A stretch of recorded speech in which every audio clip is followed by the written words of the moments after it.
तर नमस्कार मित्रांनो, स्वागत आहे तुमचं आपले चॅनल ऑल इन वरती। तर मित्रांनो, आजच्या भागात आपण बघणार आहोत महत्त्वाचा एक टॉपिक्स, ज्यामध्ये आपण दोन टेस्ट सिरीज तुमच्या चालू केलेल्या आहे। मित्रांनो, आपण आरोग्य विभागासाठी फॉर्म भरलेले आहेत, गट क आणि गट ड साठी। जर तुम्ही भरलेले नसतील तर लवकरात लवकर फॉर्म भरून घ्यायचे आहे मित्रांनो। शेवटची तारीख लवकरच जवळ आलेली आहे। या ठिकाणी तुमच्या परीक्षा कधी होणार आहे हे देखील या ठिकाणी डिक्लेअर आता झालेलं आहे मित्रांनो। त्यामुळे तुमच्याकडे फारसा वेळ नाही, तर तुम्ही कंटिन्यू तुमचा अभ्यास करायचा आहे मित्रांनो। त्यासाठी तुमच्या सोबतीला आपण घेऊन आलेलो आहोत दोन टेस्ट सिरीज। एक टेस्ट सिरीज तुम्हाला सकाळी भेटते मित्रांनो, त्यामध्ये तुमचा आरोग्य विभागाशी संदर्भित किंवा जे मराठी ग्रामर आहे आपण त्यामध्ये वेगवेगळे व्हिडिओ जे असणार आहे ते तुम्हाला पब्लिश होणार आहे। आता मराठी ग्रामरची सिरीजमध्ये तुम्हाला भरपूर नाम, सर्वनाम, विशेषण, क्रियापद असे 4 टॉपिक्स या ठिकाणी झालेले आहे मित्रांनो। त्यानंतर प्राचीन इतिहास यावरती आपण देखील एक टॉपिक संपवलेला आहे। तर असे तुमचे महत्त्वाचे टॉपिक्स जे आहेत ते एक एक संपवून आपण तुमचे मार्क्स फिक्स करणार आहोत। इव्हनिंगला तुम्हाला संध्याकाळी एक टेस्ट सिरीज मिळते, त्यामध्ये ज्या ग्रुप सी आणि ग्रुप डीच्या प्रश्नपत्रिका आहे त्या प्रश्नपत्रिका आपल्या चालू आहे। एक प्रश्नपत्रिका आपण सोडवलेली आहे। जर त्याची PDF तुम्हाला हवी असेल तर आपलं चॅनल आहे आरोग्य विभाग मेगा भरती अपडेट, मराठीमध्ये आहे मित्रांनो।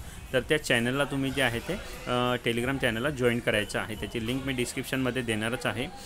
तर मित्रांनो, अशा प्रकारे तुमच्या या 2 टेस्ट सिरीज चालू आहे। जर तुम्ही चॅनलला नवीन असाल, चॅनल सबस्क्राईब केलं नसेल तर लगेच सबस्क्राईब करा मित्रांनो। तर आजच्या भागात आपण महत्त्वाचं बघणार आहोत, चला तर बघूया क्रियाविशेषण। तर क्रियाविशेषण जे आहे याबद्दल जे वेगवेगळे प्रश्न परीक्षेमध्ये विचारले जातात ते प्रश्न आपण आज घेणार आहोत, जेणेकरून तुमचे 2 ते 4 मार्क्स फिक्स होईल। असेच हळूहळू आपण या ठिकाणी आपले मार्क्स फिक्स करणार आहोत मित्रांनो। चला तर आजच्या पहिल्या प्रश्नाला सुरुवात करूया। बघा, क्रियाविशेषण अव्यय आहे। ग्रुप सी आणि ग्रुप डी कुठल्याही एक्झामसाठी तुम्हाला मराठी ग्रामर हे सेमच असतं मित्रांनो। तर आजचा आपला पहिला प्रश्न आहे की प्रत्ययरहित मूळ क्रियावाचक शब्दाला टिंबटिंब असे म्हणतात। तर या ठिकाणी आपला पहिला प्रश्न असणार आहे। बघा, तर ही जी आहे मित्रांनो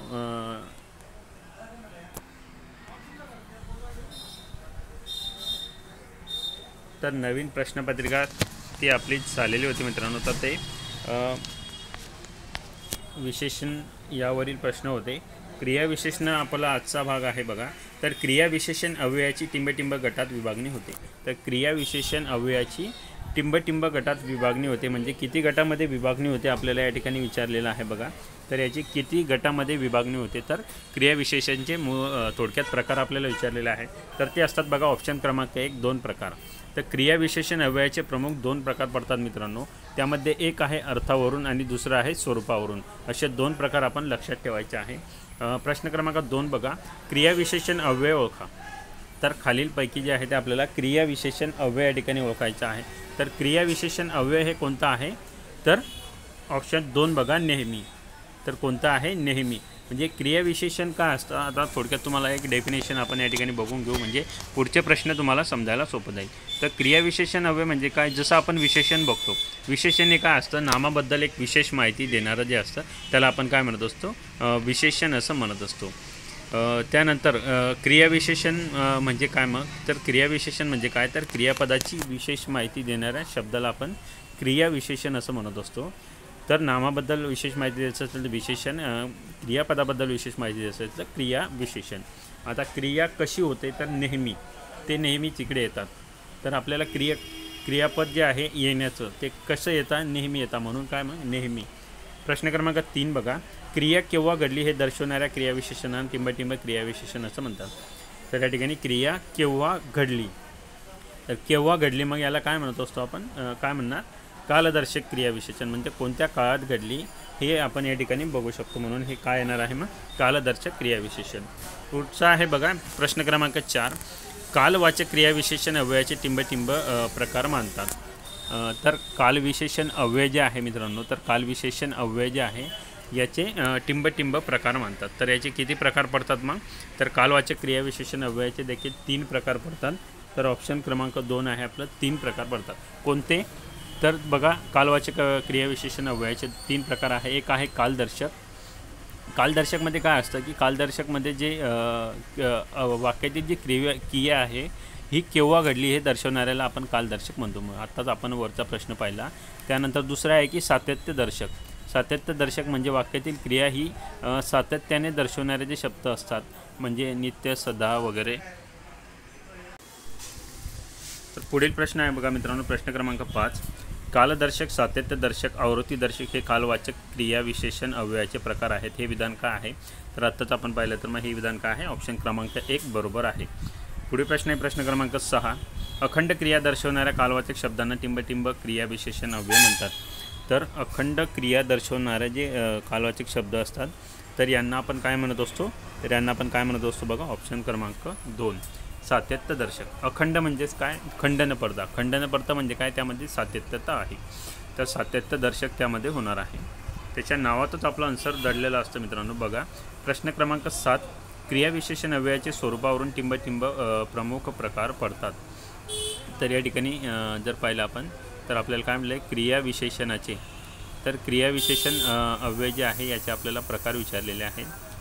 तर बघा क्रियाविशेषण अव्ययाचे स्वरूपावरून पडणारे प्रकार विचारलेले आहेत. तर ते स्वरूपावरून पडणारे प्रकार किती आहेत मग? 2 आहेत. किती आहेत? 2 आहेत. पुढील प्रश्न आहे बघा आपला प्रश्न क्रमांक 8. मूळ क्रियाविशेषणांना टिंब क्रियाविशेषण अव्यय म्हणतात. तर मूळ क्रियाविशेषण जे असतात त्यांना टिंब क्रियाविशेषण अव्यय असं म्हटलं जातं. तर त्यांना काय म्हटलं जातं बघा? सिद्ध. तर सिद्ध क्रियाविशेषण अव्यय असं म्हटलं जातं. प्रश्न क्रमांक 9 बघा. ध्वनीची पुनरावृत्ती झालेले शब्द टिंब क्रियाविशेषण अव्यय प्रकारात मोडतात. तर ध्वनीची पुनरावृत्ती झालेले शब्द जे आहे हे टिंब क्रियाविशेषण अव्ययाच्या प्रकारामध्ये पडतात. तर ते कोणत्या अव्ययाच्या प्रकारामध्ये पडतात बघा? ऑप्शन क्रमांक 1.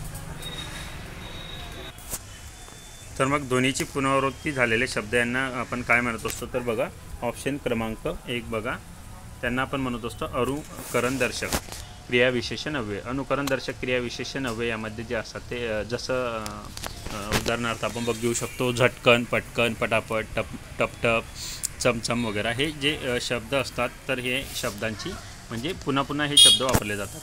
पुढील प्रश्न आहे बघा प्रश्न क्रमांक 10. घटनेची पुनरावृत्ती दर्शवणाऱ्या शब्दांना टिंब क्रियाविशेषण अव्यय असं म्हणतात. तर घटनेची पुनरावृत्ती या ठिकाणी आता घटनेची म्हटलेली आहे, ध्वनीची नाही. त्यामुळे मग याचा आन्सर काय येणार आहे? ऑप्शन 2 आवृत्तीदर्शक. म्हणजे परत घटना ज्या आहेत त्या झालेल्या आहेत त्याची आवृत्ती या ठिकाणी चाललेली आहे. पुढील प्रश्न आहे बघा प्रश्न क्रमांक 11. मी उद्या गावी येईल वाक्यातील क्रियाविशेषण अव्ययाचा प्रकार होता. मी उद्या गावी येईल या वाक्यातील क्रियाविशेषण अव्ययाचा प्रकार आपल्याला या ठिकाणी ओळखायचा आहे. तर यामधील क्रियाविशेषण अव्ययाचा प्रकार काय आहे? मग कालवाचक आहे. कारण हे टाईम सांगतं आहे, वेळ सांगतं आहे. म्हणून ज्यामध्ये टाईम किंवा वेळ सांगलेला असेल त्याला आपण कालवाचक असं म्हणत असतो. क्रियेचे पुढील प्रश्न आहे. क्रियेचे प्रमाण दर्शवणारे शब्द टिंब या क्रियाविशेषण अव्ययाच्या प्रकारात येतात. तर क्रियेचे प्रमाण दर्शवणारे शब्द टिंब या क्रियाविशेषण अव्ययाच्या प्रकारामध्ये येत असतात. तर ते कोणत्या प्रकारामध्ये येत असतात? तर ऑप्शन क्रमांक 3 बघा परिणामवाचक क्रियाविशेषण अव्यय. तर कोणत्या परिणामवाचक क्रियाविशेषण अव्ययमध्ये येत असतं? प्रश्न क्रमांक 13 आहे आपला. रीतिवाचक क्रियाविशेषण अव्ययाचे टिंब प्रकार पडतात. तर रीतिवाचक क्रियाविशेषण अव्यय जे आहे या क्रियाविशेषण अव्ययाचे किती प्रकार पडतात आपल्याला विचारलेलं आहे. तर या बघा पुढे त्याचे ऑप्शन देखील दिलेले आहेत. तर ऑप्शन बघूया आपण. तर याचे किती प्रकार पडतात? तर याचे 3 प्रकार पडतात मित्रांनो. तर ते 3 प्रकार कोणते आहे? एक आहे प्रकारदर्शक, दुसरा आहे अनुकरणदर्शक आणि तिसरा आहे निश्चयदर्शक. असे जे प्रकार आहे हे रीतिवाचक क्रियाविशेषण अव्ययाचे पडतात. प्रश्न क्रमांक 14 आहे. खालीलपैकी पारदर्शक रीतिवाचक क्रियाविशेषण अव्यय का? खालीलपैकी प्रकारदर्शक रीतिवाचक क्रियाविशेषण अव्यय आपल्याला ओळखायचे आहे. तर प्रकारदर्शक रीतिवाचक क्रियाविशेषण अव्यय कोणतं येणार आहे मग? ते खालीपैकी कोणतं येईल बघा. तर ऑप्शन क्रमांक 1 बघा सावकाश. तर सावकाश म्हणजे काय? हळूहळू जाणे. हा काय आहे? एक प्रकार आहे. म्हणजे जसं अमोल सावकाश जातो किंवा सावकाश जेवण करतो, हा काय आहे? त्याचा प्रकार आहे. म्हणून प्रकारदर्शक रीतिवाचक. 15 बघा. पुढे, येथे, तेथे ही टिंब प्रकारची क्रियाविशेषण अव्यय आहेत. तर पुढे, येथे, तेथे ही जी आहे ही कोणत्या प्रकारची अव्यय आहेत बघा. तर ही कोणत्या प्रकारची अव्यय येणार आहेत मग? तर बघा ऑप्शन क्रमांक 4 सिद्ध. तर मूलची आहे त्यामुळे सिद्ध. प्रश्न क्रमांक बघा 16. पुढील वाक्यातील क्रियाविशेषण अव्यय ओळखा. राम क्वचितच रडतो. राम क्वचितच रडतो. तर यामधील जे आहे ते आपल्याला काय? क्रियाविशेषण अव्यय ओळखायचं आहे. तर यामधील क्रियाविशेषण अव्यय कोणतं असणार आहे मग? क्वचितच म्हणजे कधीतरी. पुढील प्रश्न आहे बघा प्रश्न क्रमांक 17. क्षणोक्षणी या कालवाचक क्रियाविशेषण अव्ययाचा प्रकार ओळखा. क्षणोक्षणी या कालवाचे क्रियाविशेषण अव्ययाचा प्रकार आपल्याला ओळखायचा आहे. तर क्षणोक्षणी याचा प्रकार कोणता असणार आहे मग? तर याचा प्रकार कोणता असणार आहे? क्षणोक्षणी आपल्याला म्हटलेला आहे. तर बघा ऑप्शन क्रमांक 4 आवृत्ती दर्शक. तर आवृत्ती क्षणोक्षणी म्हणजे प्रत्येक क्षणी. पुढील प्रश्न आहे बघा प्रश्न क्रमांक 18. साप पाहून मोहन दूर पळाला टिंबटिंब क्रियाविशेषण अव्ययाचा प्रकार ओळखा. साप पाहून मोहन दूर पळाला क्रियाविशेषण अव्ययाचा प्रकार आपल्याला या ठिकाणी ओळखायचा आहे. तर हा कोणता प्रकार येणार आहे मग?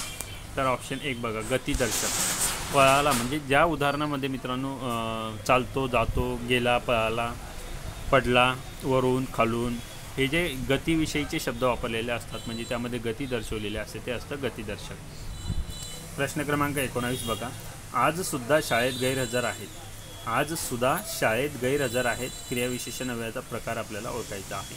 आजसुद्धा शाळेत गैरहजर आहे या वाक्याचा प्रकार क्रियापदाचा प्रकार आपल्याला या ठिकाणी ओळखायचा आहे. तर हे कोणतं येणार आहे बघा? तर हे येणार आहे सामासिक. तर कोणतं? गैरहजर. सामासिक शब्द आलेला आहे. हा गैर आणि हजर दोन शब्द एकत्र झालेले आहे म्हणून हा कोणता? सामासिक शब्द. पुढील प्रश्न आहे बघा प्रश्न क्रमांक 20. प्रणाली मोठ्याने ओरडली अव्यय ओळखा. प्रणाली मोठ्याने ओरडली यामध्ये आपल्याला अव्यय ओळखायचा आहे. तर ते कोणतं येणार आहे? मोठ्याने. प्रश्न क्रमांक 21. खालीलपैकी अनुकरणदर्शक क्रियाविशेषण अव्यय ओळखा. खालीलपैकी अनुकरणदर्शक क्रियाविशेषण अव्यय आपल्याला या ठिकाणी ओळखायचं आहे. जे आपण आत्ताच प्रश्न पाहिला. तर कोणतं येणार आहे मग? ज्यामध्ये ध्वनींची पुनरावृत्ती झालेली असते. मग आता यामध्ये कोणतं आहे? तर ते ऑप्शन 4 बघा चमचम परत आलेले आहेत म्हणून. प्रश्न क्रमांक 22. खालीलपैकी स्थितीदर्शक क्रियाविशेषण अव्यय ओळखा. खालीलपैकी स्थितीदर्शक क्रियाविशेषण अव्यय ओळखायचं आहे. आपल्याला काही शब्द दिलेले आहेत बघा. तर यामध्ये स्थितीदर्शक ओळखायचं आहे आपल्याला. कोणतं येईल ते? मग ऑप्शन क्रमांक 1 खाली. खाली म्हणजे स्थिती म्हणजे स्थळ दाखवणार बघा स्थिती. त्यानंतर आहे बघा 23वा प्रश्न. अधोरेखित शब्दाचा प्रकार ओळखा. वारा जोराने वाहत होता. तर वारा जोराने वाहत होता. तर याचा या अव्ययाचा प्रकार आपल्याला ओळखायचा आहे. तर मग या अव्ययाचा प्रकार काय येणार आहे? तर बघा ऑप्शन क्रमांक 2 क्रियाविशेषण. पुढील प्रश्न आहे प्रश्न क्रमांक 24. खालीलपैकी सामासिक क्रियाविशेषण अव्यय ओळखा. खालीलपैकी सामासिक क्रियाविशेषण अव्यय आपल्याला या ठिकाणी ओळखायचं आहे जे आपण आत्ताच पाहिलं बघा. तर सामासिक क्रियाविशेषण अव्यय यामध्ये कोणतं येणार आहे मग? ऑप्शन क्रमांक 4 बघा गावोगाव. गावोगाव हे काय आहे? सामासिक आहे. जे दोन जे आहे ते एकत्र यामध्ये सामासिक शब्द आहे तो. गावोगाव म्हणजे प्रत्येक गावी. शब्दांची काटकसर करून तयार केलेला शब्द त्याला आपण सामासिक शब्द असं म्हणत असतो. प्रश्न क्रमांक 25 आहे आजचा आपला शेवटचा प्रश्न या भागाचा.